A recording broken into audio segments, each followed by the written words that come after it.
Welcome to the Three Martini Lunch. Grab a stool next to Greg Columbus of Radio America and Jim Garrity of National Review. Three martinis coming up. It's a miracle. We've got a normal lineup today. Good, bad, and crazy martinis. Glad you're with us on this Thursday. Your stool is ready for you. We're brought to you by caucusroom.com. More on them in just a little bit. And Jim, we've got a full slate for you today. Two of them dealing with the impending Georgia Senate runoffs, and another one dealing with what it might take to get back to normal. Or are we overreacting? We'll see about that in the second martini. But let's talk about the good martini. We just mentioned yesterday that Tillis in North Carolina, Sullivan in Alaska declared the winners, so Republicans have at least 50 Senate seats heading into the new session.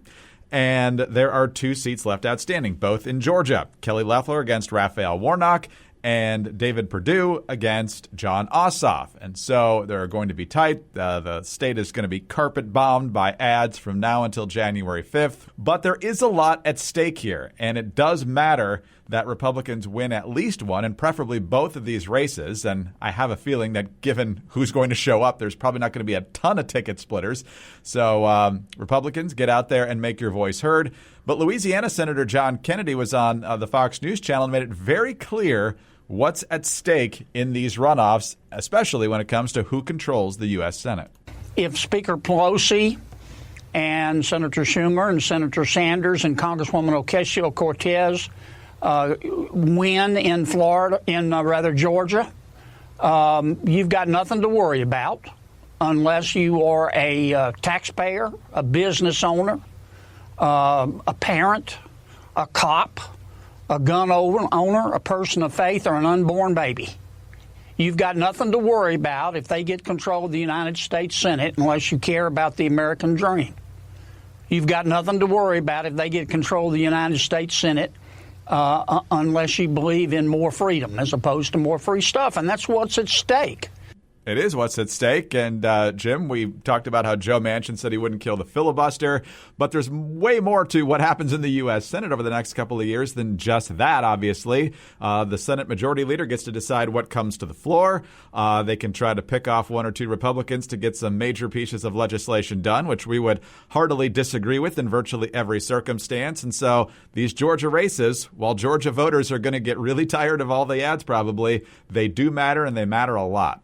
You know, Greg, I've been thinking about Joe Manchin a lot lately. Earlier in the week, he sounded pretty emphatic when he said he was not going to vote for eliminating the filibuster or to pack the Supreme Court or any of that kind of stuff. And I want to believe him. I think I believe him. But if you think back to 2009, 2010, Republicans thought that while they'd gotten walloped in the Senate and Democrats had a big majority, they had enough votes. And they also had the fact that a bunch of Democratic senators represented pretty red states, and they thought that they would hold the line, at least on the worst parts of the Affordable Care Act, a.k.a. Obamacare.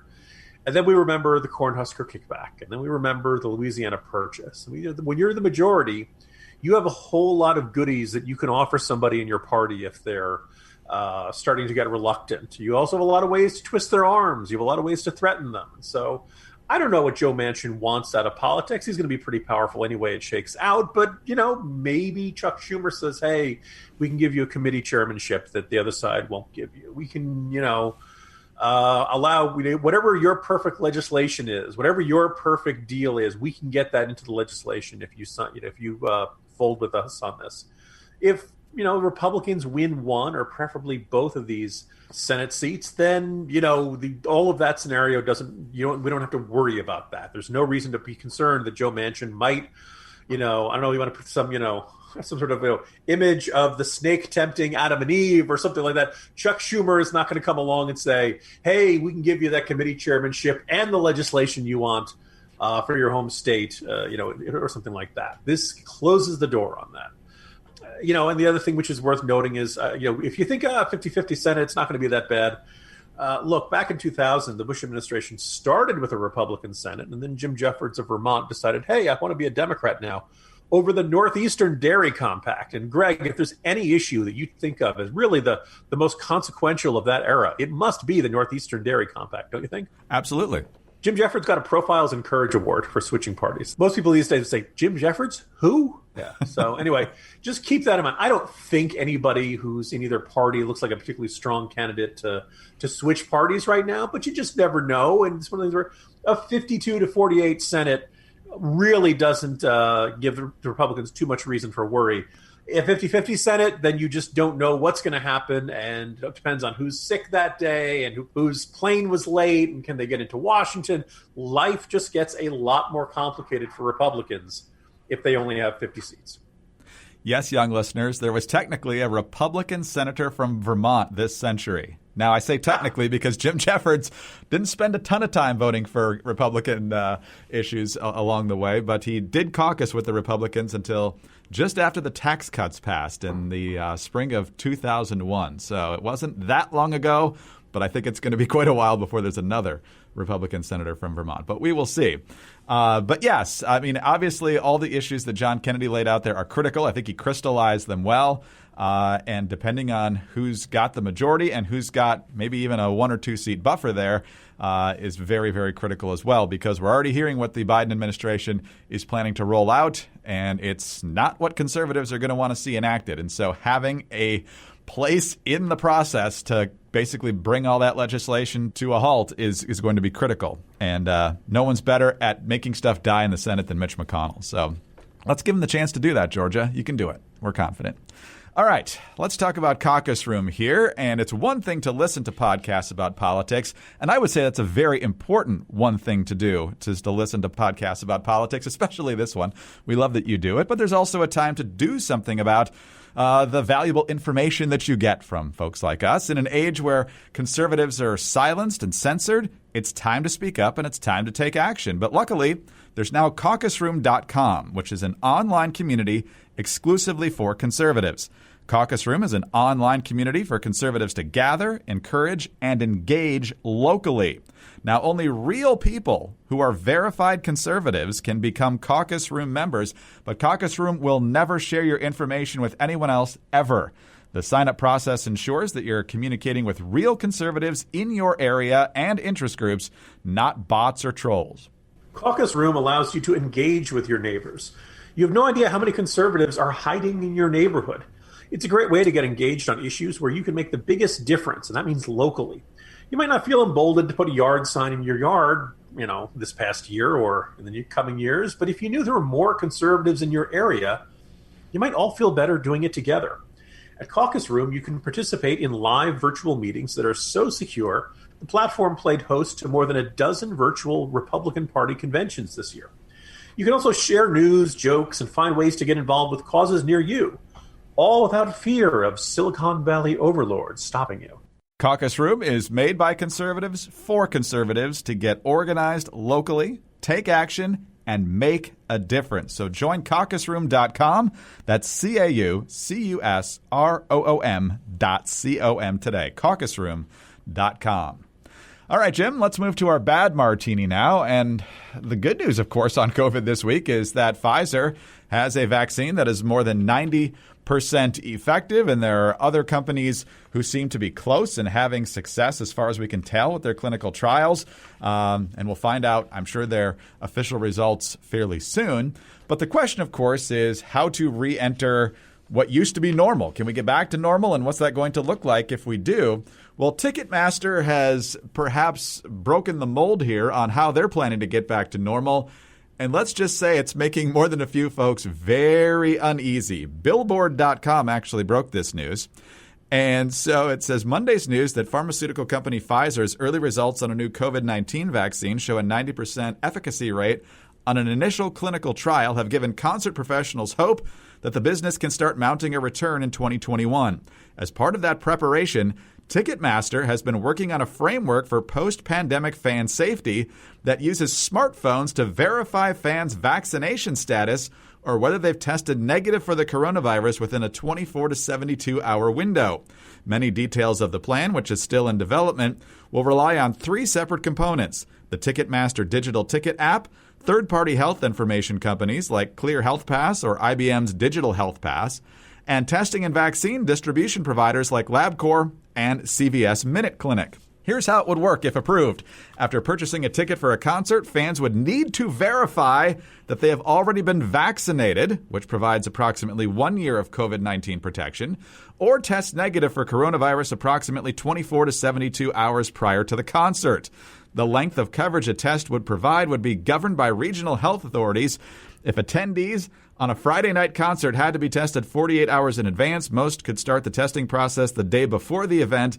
If it was a 24-hour window, most people would likely be tested the same day of the event at a lab or a health clinic. But the bottom line here, Jim, is Ticketmaster's not going to let you into a concert unless you have proof that you've been vaccinated in the past year or have a negative COVID test sometime in the last 3 days.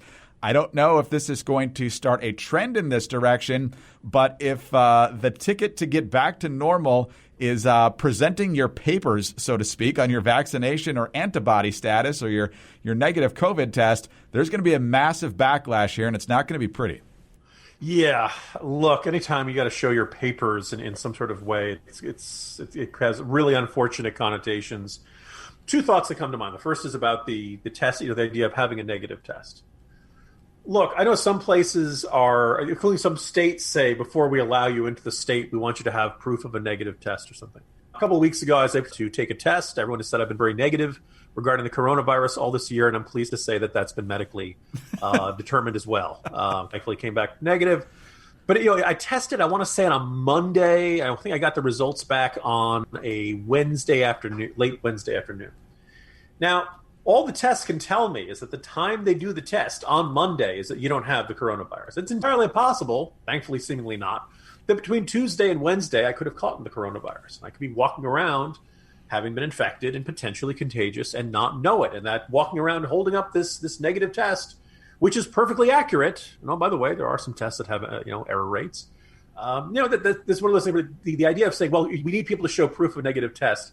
That's going to help some. It's probably not going to do it. Now, there are arguments of saying we're going to see much faster processing, instant tests, things that are instant tests that are much more accurate. That could probably change things. If it's simply a matter of doing them at home or something, well, maybe we'll have an easier time with something like that. And that's for the vaccination records.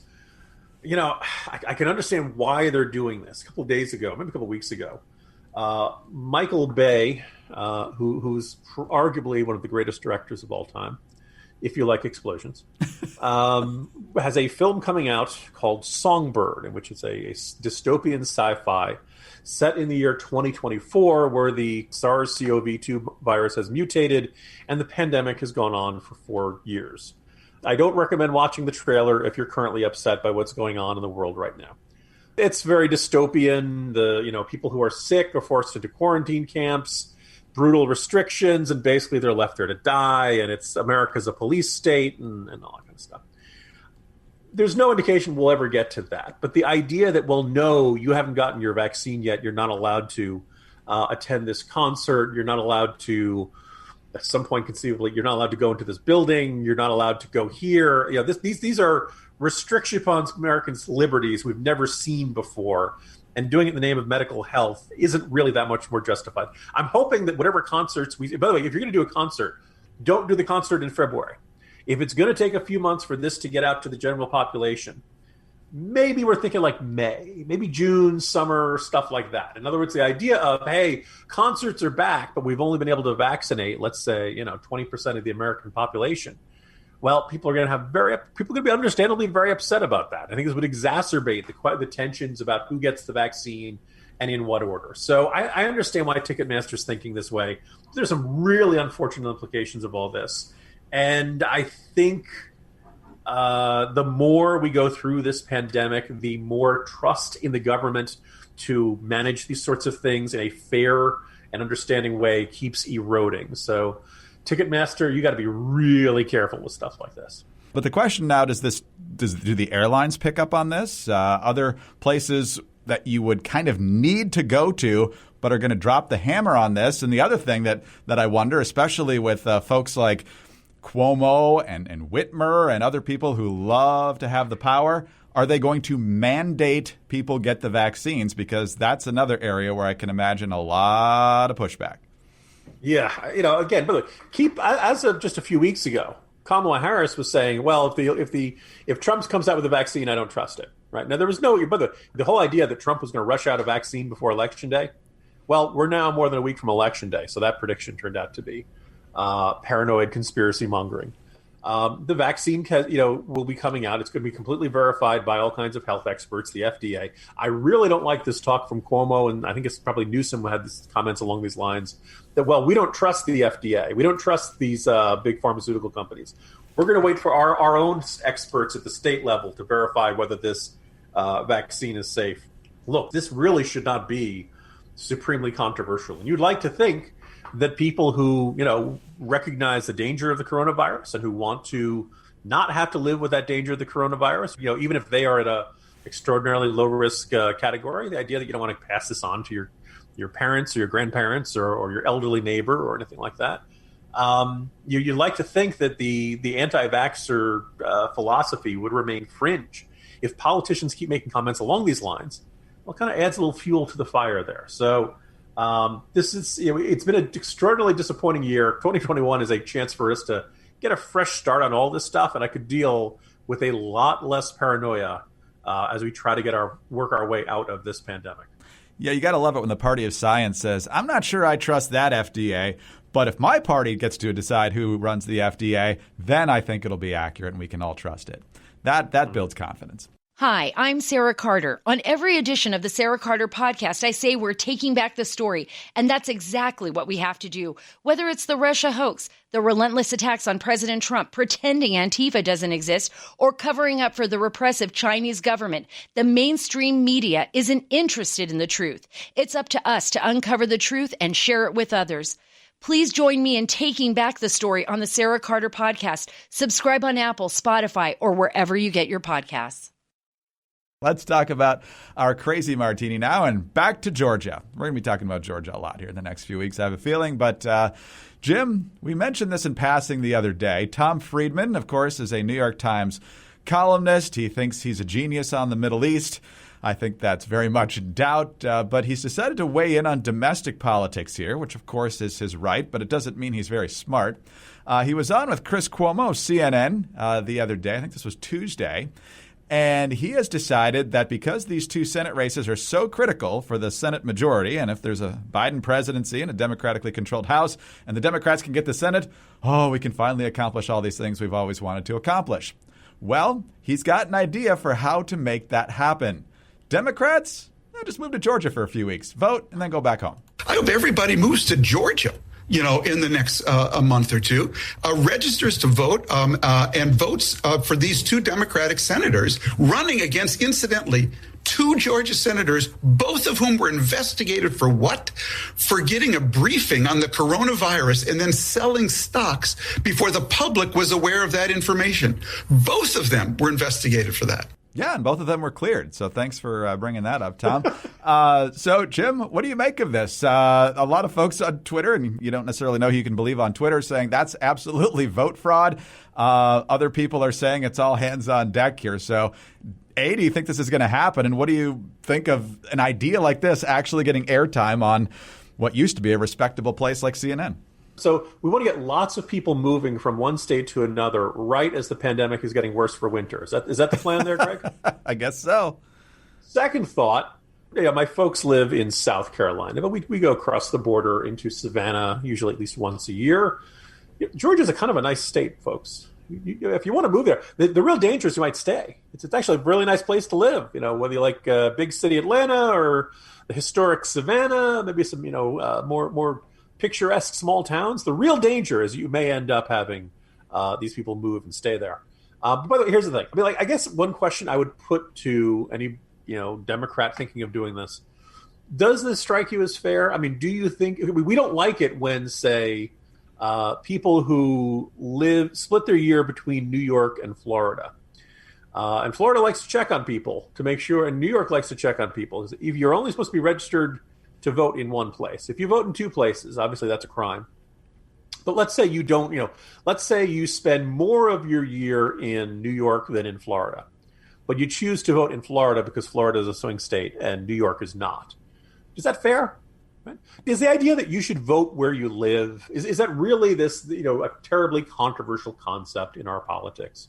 Is that cheating of some form? Because, dear Democrats, are we really asking for something unreasonable when we ask that if you live in New York or any one of the other 49 states, that you vote in the state that you live in? You don't try to do this, hopscotching. Oh, yeah, I just moved into the Hyatt. I'd like to register to vote type gamesmanship or something like that.